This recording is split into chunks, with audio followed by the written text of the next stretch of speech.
Soon All right, as welcome everybody to our our flying start Microsoft Ignite recap. Members of the team today and our kind of various points of view. We all spent a little bit of time digging in on Ignite, what there was for us. So here's what we wanted to talk about today: the kind of top level key content across Viva, Teams, and OneDrive and SharePoint. We'll chat a little bit about product roundtables and product feedback, some changes in that.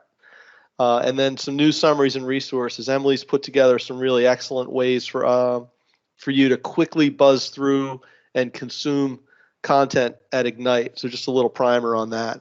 So in addition to just watching everything at 1.5 speed or 1.75 speed, there's some good ideas in here we hope you can take away. So I'll flip to Mark for some of the Viva conversation. And if those of you haven't seen it or if you joined after we posted it, Mark put a link in the chat. He's sitting on a panel discussion with Asif Ramani, Eric Overfield, and Sue Hanley. It's an all-star panel to talk all about Viva at 1 o'clock Eastern time today. So Mark, do you want to give a little preview or a taste of that?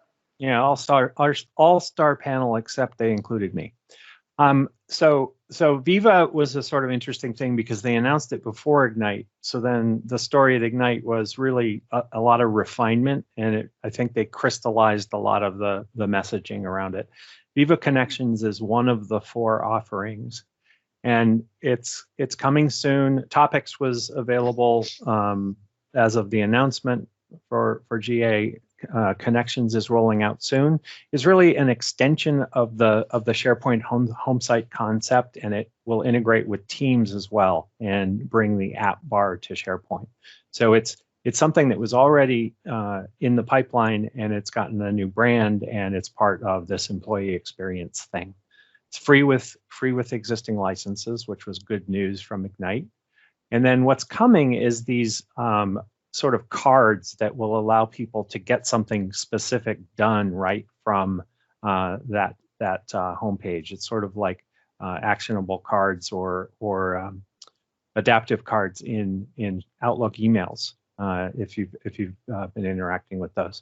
And Connections has an extensibility model, which I think Julie wanted to say a few words about.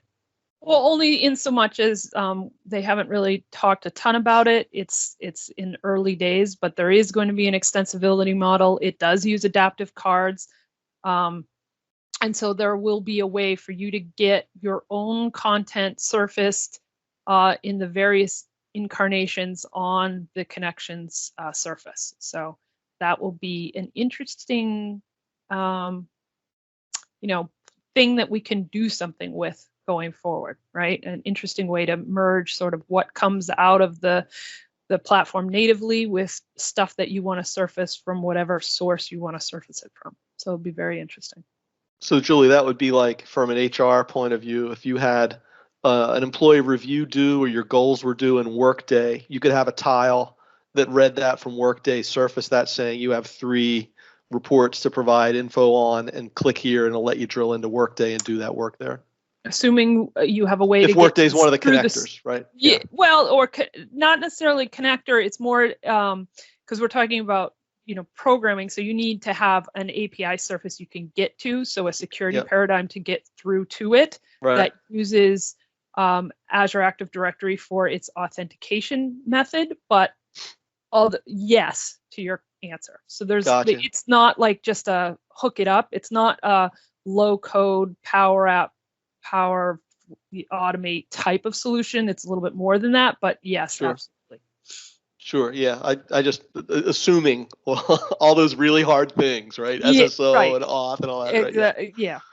But functionally, that's the model, right? With behind the extensibility model, or at least the vision, the functional vision for it. Yep. Cool. It's basically just a SharePoint framework extensibility model for Connections. Hey. This is Mike. Does it for Viva Connections? Does it hide the SharePoint app bar in that Teams app? Is that what it does? Or so, what I understand is that the that left rail. It's basically a personal app, and so the left rail is there, which is where chat is and and Teams and Calendar and all those things, that left bar is there.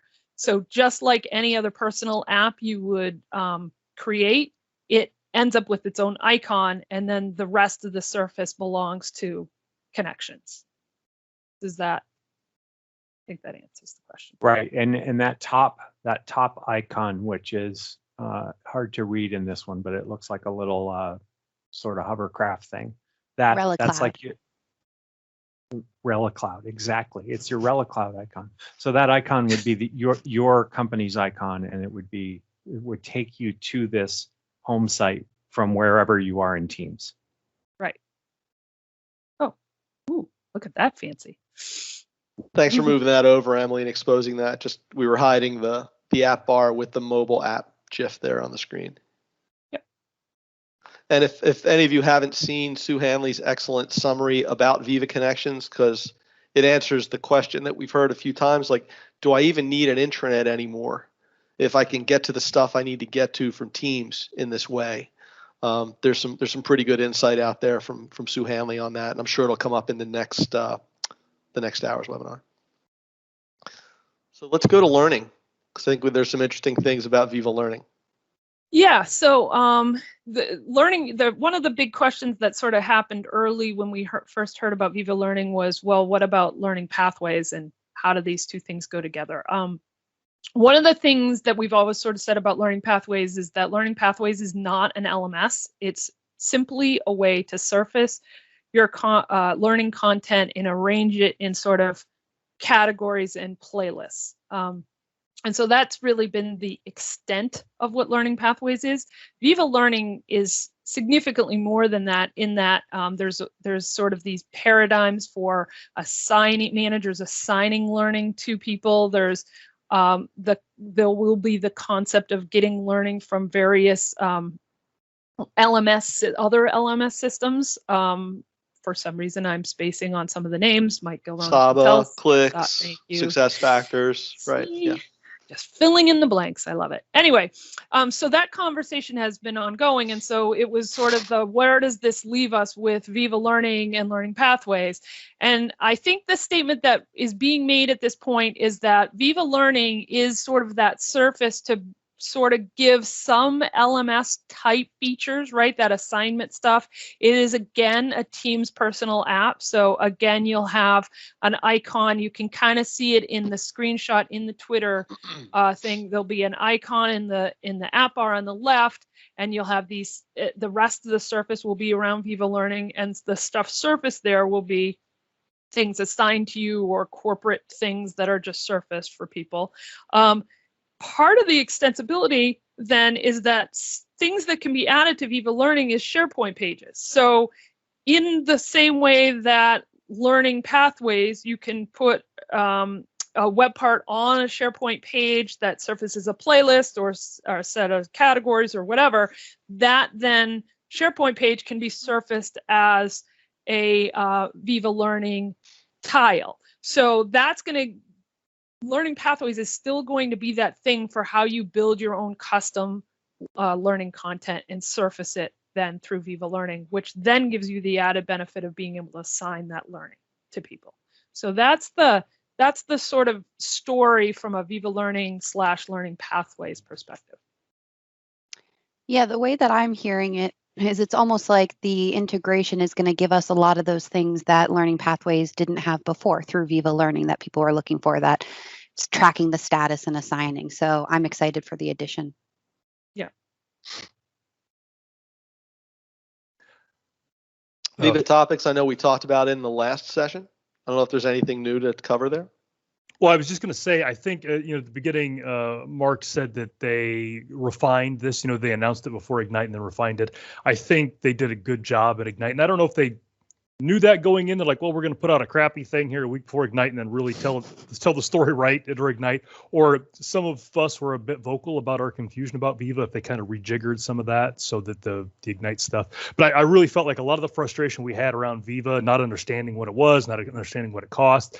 A bunch of folks that did training were upset about it. I think the Ignite stuff really put a lot of clarity around some of those things. So As somebody who doesn't care about Viva, I was glad we did this. Is this a link to Naomi's presentation on this topic? The link at the bottom?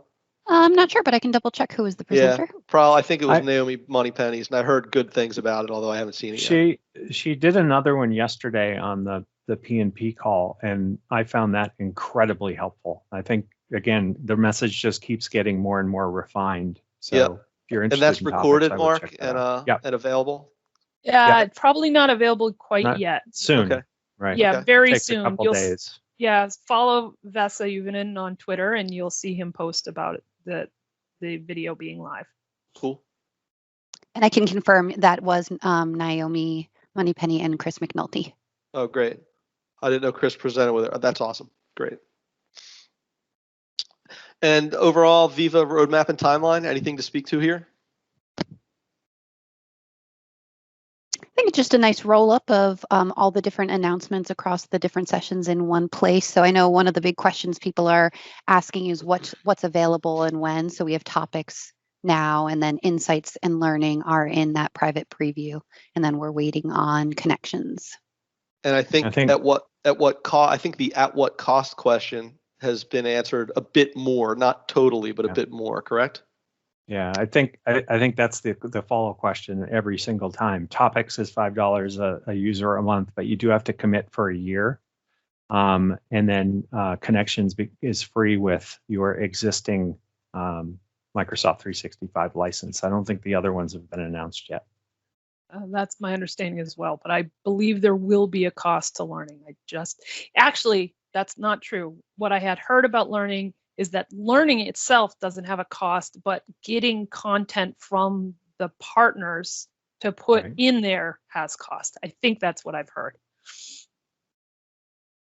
And insights, I believe what we've heard so far is the individual insights are free, same way that you get those today via Cortana or personally, but the organizational insights there's already pricing for that if you subscribe to Workplace, and I believe it's Workplace Insights, right? In Microsoft. I believe there's already a pricing and a subscription model out there, or sorry, Workplace Analytics, excuse me. Yeah. WPA. Yeah, that's it. Yep. All right, enough Viva. I just threw one slide together with a lot of the things that we saw about Teams updates, with a couple of bold ones that we'll call out in a bit more detail. The dynamic view in meetings, as people join and more attendees join, or as content starts to get created, the ability of Teams to dynamically change its view. I love the top,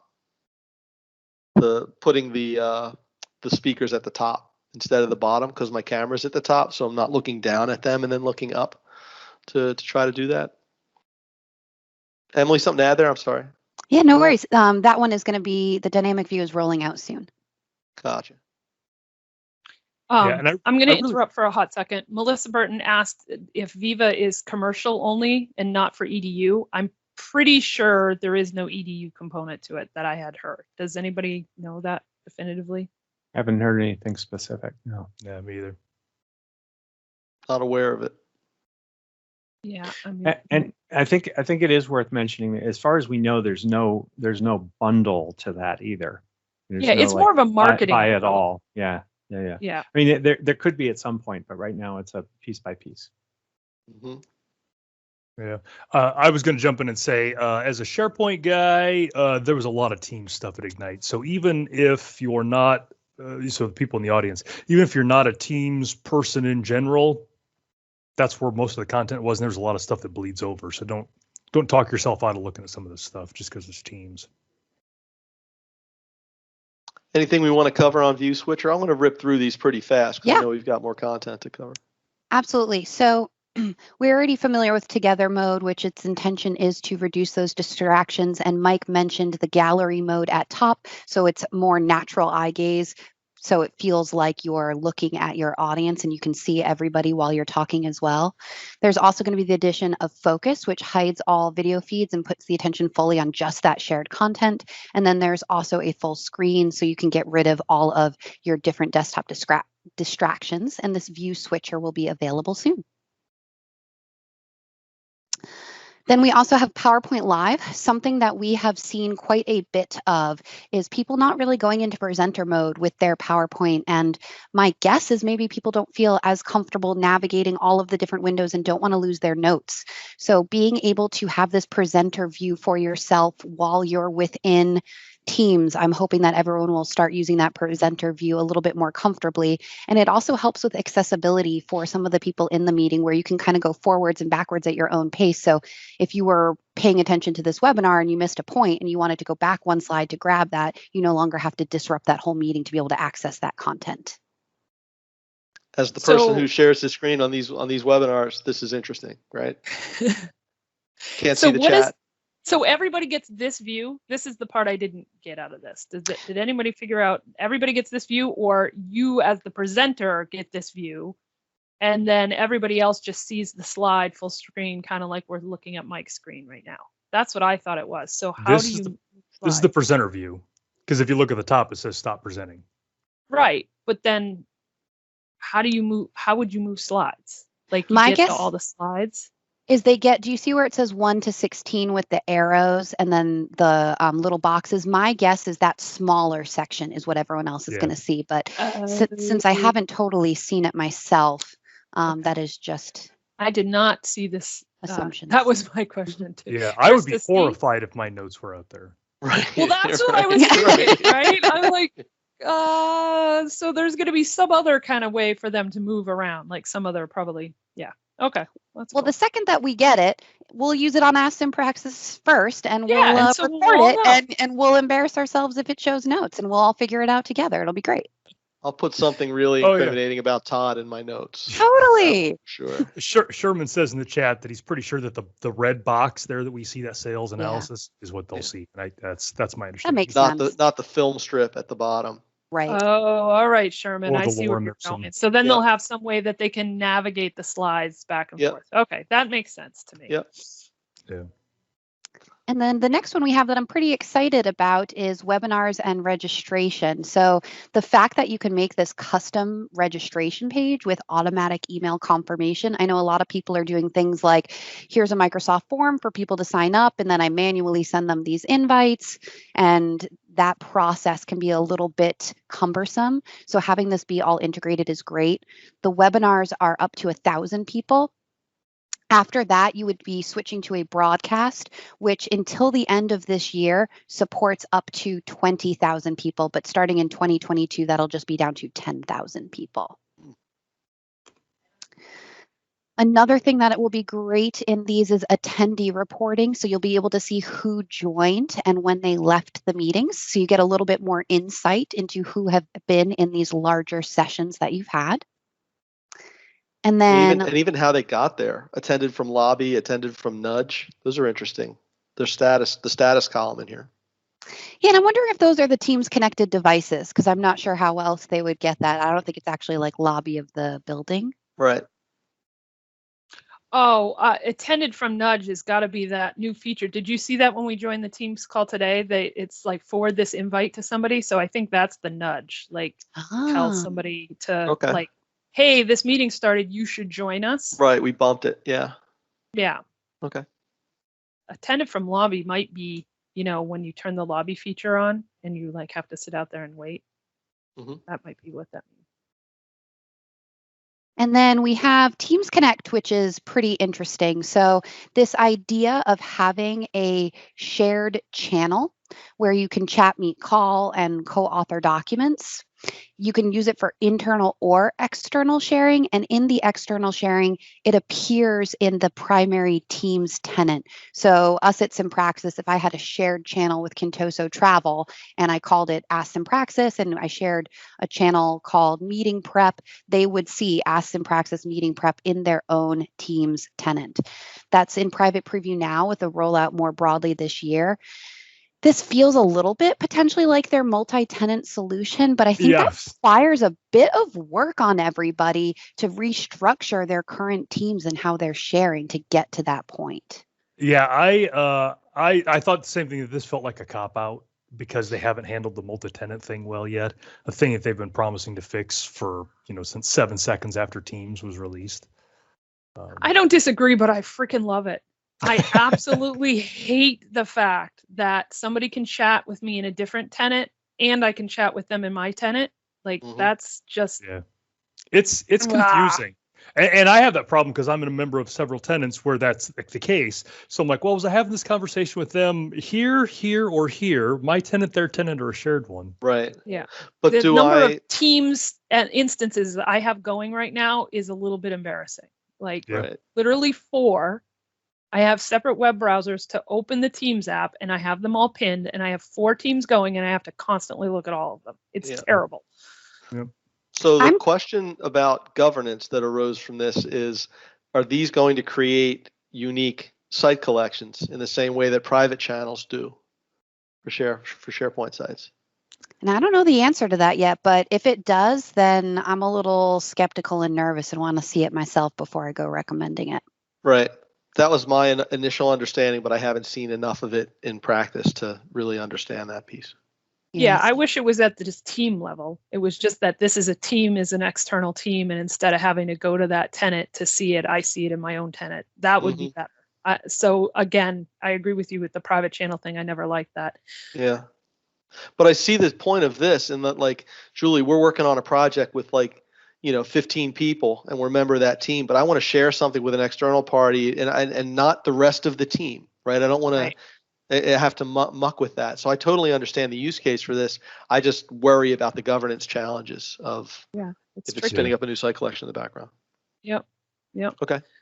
And they have not told us yet. There was a previous question that that happened right at the end, but Krista had asked if the attendee reporting for that last thing for the meetings is just for large ones, like is for everything, or just larger ones like webinar. And I think it's everything, right? Yeah, it's just webinars. Oh, just it is for webinar. Oh, okay. Oh, well, there you go. Yeah, because you got registration page views and registered attendees in there. That makes sense. Okay. Question. List, OneDrive, and Stream. Yeah, so not a ton that we had. We just had this one great 16-minute session by Omar where we went through it all really quickly. If you're going to watch any full sessions from Ignite, I would say it's this one that we have linked at the bottom, and also the Viva Connections. So in the list enhancements, we have, if you skip to the next slide, Mike, I have a picture of it.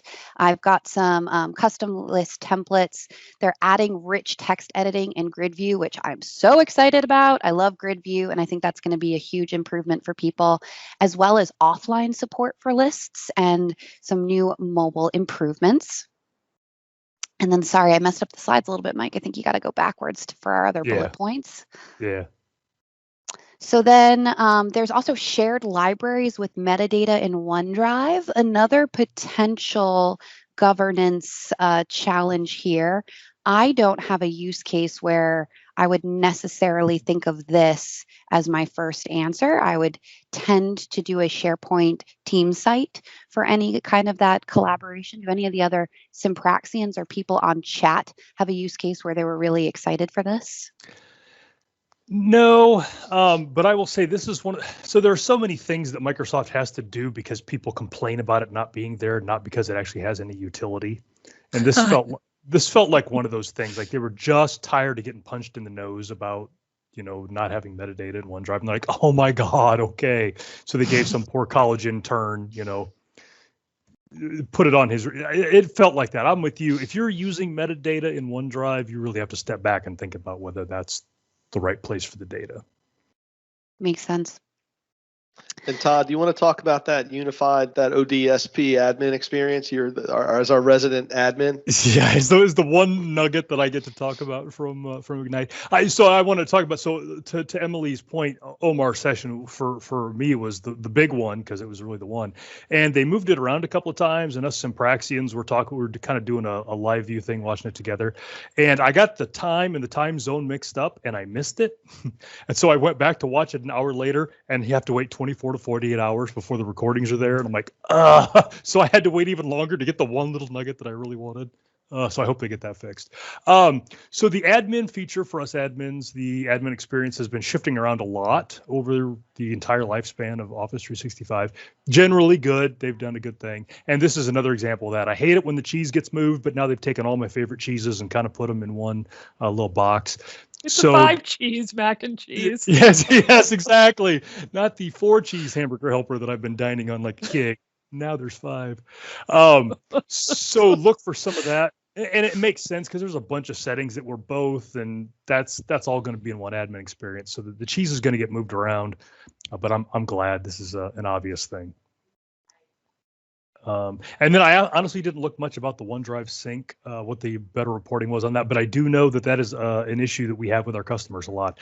OneDrive is kind of the online version. Customers are always a little skeptical about it. They're used to things like Dropbox and all that.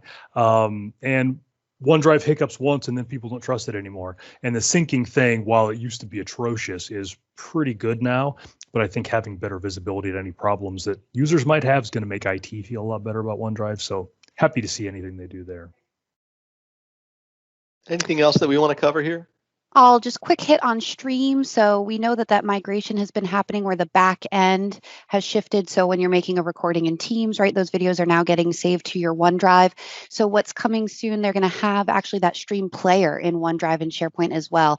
Right now, you're probably used to clicking it and you just have a different player that were the more classic view. So bringing all the goodness of stream into those areas will be great. And those videos will also now be part of the Microsoft 365 search results, which I think will be incredibly helpful, especially since they have those automatic transcripts. So being able to search and then have one of those videos come up, maybe it was a town hall meeting, that will be a great addition. Yeah, I want to kick in. I don't want to throw anybody under the bus. So if anybody on this call wants to own up to this, by all means do. But I was exposed to an issue with that whole new recording thing, where if it's a meeting and the person who set it up, whereas normally that recording would go in their OneDrive, if they leave early, apparently there's a way you can lose the recording. Yeah, so be very careful with that. And I think we've beaten up pretty good the home site app in Teams as part of the Viva Connections conversation. But the big question everybody asks is, I don't know when this is coming and I don't know what to do with it when I get it. Can I disable it? Right. And the answer is yes via PowerShell, and yes until October, after which point that won't be enabled anymore. Is that correct? For the SharePoint app bar, yes. Yeah. Yep. Got it. You get it. So Emily's, you can't say no. Yeah, right. An offer you can't refuse. Okay, October so the overall 21st, roadmap. Thanks, Julie. Is the date. Yep. Anything else that we want to talk about in terms of this roadmap slide that was pretty useful? No other callouts from me. Great. Product roundtables, I don't think there's any more than just this slide. I attended a couple, one about the future of sharing in OneDrive and SharePoint, and one in the future of pages and publishing. And Emily, I think you went to both of those, did you not? Mm-hmm, mm-hmm. So those are NDA. So there's not a lot that we can say about them other than like, stay tuned, because they showed us things that aren't yet in the product and may never make it into the product. But if you have the chance in future Ignites to sit in on these, it's a really great opportunity to get very direct feedback from the people making the decisions about what goes into these products going forward. So it's you can sign up and basically ask to be admitted, and there's some sort of vetting process that they do in the background. Highly recommend. For me, those were the most useful things in the whole conference, because very granular, detailed, specific questions for people in authority to make those changes, and one-to-one interaction with them in the chat and on the calls that you would pay a lot of money for, that level of access in different scenarios. Anything else to add to those, Emily, your experience with those? They were just my absolute favorite part. I really appreciate how Microsoft has this open conversation for us to get our feedback and hear what we really need. And to Mike's point, hearing other people's reactions is also interesting, because it helps expose you, similar to these meetings, of different people, different industries, different challenges, and very different approaches. Some of them talking about how some organizations use Teams versus Yammer versus SharePoint, and finding out how people can really make different information architectures was interesting. And the best part for me was they put a button on a screen and then didn't talk about it. And somebody called it out and said, "What does that do?" And they just stopped and said, "What do you think that button should do?" Oh, that's brilliant. That's I like that. I like that. That's good. That's really good. No, I like that. So just a technique. I know we're getting close on time, and Emily, I know there was a money shot here that we wanted to. We obviously, as usual, with our resources slide, put in a lot of links. We embedded them in the slides themselves as well. We'll be blogging on this. This is recorded. It'll be posted to YouTube, etc. But Emily, anything you want to leave folks with about navigating through all this content from Ignite? Yeah, we're on time. Do you want me to put the video into the chat? Because it's about 3 minutes. So if people want to independently watch, they can, or I can do it right now. I'm willing to stay after class for this. I know we just apologize that we ran over today a little bit. Yeah, if folks have to go, they have to go. They can look later, but this I think was really useful. So it's going to save people hours. Yeah. Absolutely. I drop off. I have a thing, but yes, stick around. I've Thanks, seen Todd. I popped it into the chat for anyone who has to drop off, and let me hop into presenting. All right. So everyone can see my screen, I hope now. One of the first pieces that I really like is this Microsoft Ignite Book of News. So I'll pop that into the chat as well. Right up here, unfortunately not super accessible, gray on gray on gray. There is a table of contents here. So if you actually just want to scroll through and then see what all of the different updates are, you can actually go here, read an incredibly succinct and informative paragraph about what that update was. So usually this is my first stop if I missed a session and I want to catch up on what's going on. Then once I've identified a session that I want to watch, one of my favorite new tricks is using the captions search. So for example, we had a question on Twitter about the Microsoft Viva Learning, and I hadn't had a chance yet to watch it, but what I really wanted to know was that SharePoint integration. So if I click on this little search icon at the bottom, and then I go into the caption and I typed in SharePoint, I could see 2 timestamps exactly where they were talking about it. And when I select it, it hops to that point in the video, and then I can just start to actually watch that. Sometimes when we're watching it, we hear them say something and we're like, whoa, whoa, whoa, instant replay. Can you say that again? And maybe you're not fully capturing it. There's also this download transcript. Doesn't actually download, it opens transcript in a new tab. So maybe that's what they should call it. Broken link promise, but that's okay. It's still super useful. What I like to use here again is Control F. And this is another way to search where if I want to find where are you talking about SharePoint, I can see those timestamps and then I can just read it if I would like to and prefer to learn and consume my information that way. So it's nice that there's a couple of little hidden tools for you as a different learner to consume the same Ignite information. Awesome. The power of automated transcription in Stream, right? Absolutely. Yeah. It's fantastic. Anything else? Anything in the chat that we didn't cover already? We got it all. All right. Well, in that case, 2 weeks from today, we'll be talking about getting started with the Power Platform. Oh, what is the link to the Book of News? On it. Sorry, we'll throw that in the chat. That's perfect. So 2 weeks from today, getting started with the Power Platform. We'll look to send out a poll or some other information about questions that you might have, because Power Platform can be pretty big and broad, and we'll try to be on point. We'll also try to be on time next week. Sorry, we ran a little over, but there was a lot to cover. If that's all, I think we say goodbye and thank you for joining us today, and we'll plan to talk in 2 weeks. Thanks, everyone. Thanks, Emily. Thanks, Julie. Bye.